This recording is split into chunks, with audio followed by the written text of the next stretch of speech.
अगला पॉइंट क्या है, अवसादी चट्टान में जीवाश्म की मात्रा सर्वाधिक होती है, क्योंकि जब एक परत पर पेड़ पौधे उगते हैं और जानवरों के अवशेष रह जाते हैं तो उसके ऊपर फिर से दूसरा परत बन जाता है। इस प्रकार उसमें जीवाश्म की मात्रा मिल जाती है। जैसे कि अगर यहाँ पर एक परत बन गए और इस पर पेड़ पौधे ऐसे उग जाते हैं, फिर क्या होता है कि दूसरी बार हवा चलने पर इस पे दूसरा परत जब जमता है तो इसके बीच में वो पेड़ पौधे या जानवरों के अवशेष रह जाते हैं, जिस कारण से ये इसमें दब जाते हैं। तो इस तरह हम लोग देखते हैं क्या, अवसादी चट्टान के अंदर जीवाश्म की मात्रा सर्वाधिक होती है, सबसे ज़्यादा होती है। सभी प्रकार के ईंधन इसी चट्टान से प्राप्त होते हैं। हम लोग जितने प्रकार के भी ईंधन का उपयोग करते हैं वो सारे ईंधन इसी से प्राप्त होती है।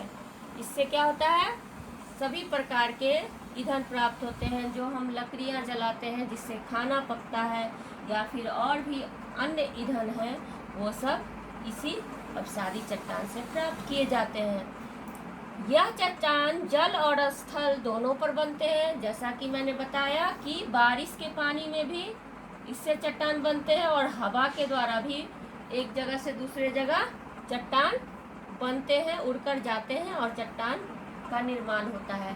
तो इस तरह हम लोग कह सकते हैं कि ये चट्टान जल और स्थल दोनों पर बनते हैं। चूंकि ये परत पर परत जम कर बनते हैं, अतः यह परतदार चट्टान भी कहलाते हैं।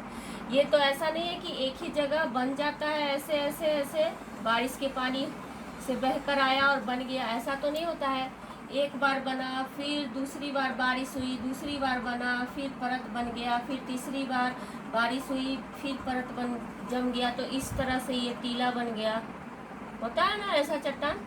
तो इस तरह परत दर परत ये परत दर परत होता है। परत मतलब एक परत, दो परत, तीन परत, इस तरह इसमें परतें होती है। जैसा कि अगले चट्टान में हम लोग नहीं देखे हैं परत, क्योंकि वो ऐसे मैग्मा निकलता है, लावा निकलता है और एक जगह बस ये एक बार में ही बन जाता है एक चट्टान।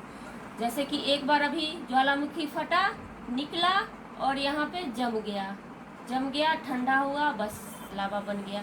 तो दोबारा यहाँ से तो फटेगा नहीं, फिर तो किसी और स्थान से फटेगा, तो इसलिए इसमें परत नहीं पाया जाता है। और ये चूँकि बहुत वर्षों तक ये जमता रहता है तो परत दर परत बनता है, तो इसलिए इसे परतदार चट्टान कहते हैं। तो इस तरह हम लोग अवसादी चट्टान देख लिए। अब अगले वीडियो में हम लोग देखेंगे रूपांतरित चट्टान, जो कि इन्हीं चट्टानों के द्वारा बनता है। तीसरा चट्टान क्या है, रूपांतरित चट्टान, जो रूप के चेंज होने से, रूप के बदलने से बनता है, इसलिए उसे रूपांतरित चट्टान कहते हैं। तो हम लोग अगले क्लास में पढ़ेंगे रूपांतरित चट्टान। तो तब तक के लिए बच्चों बाय बाय।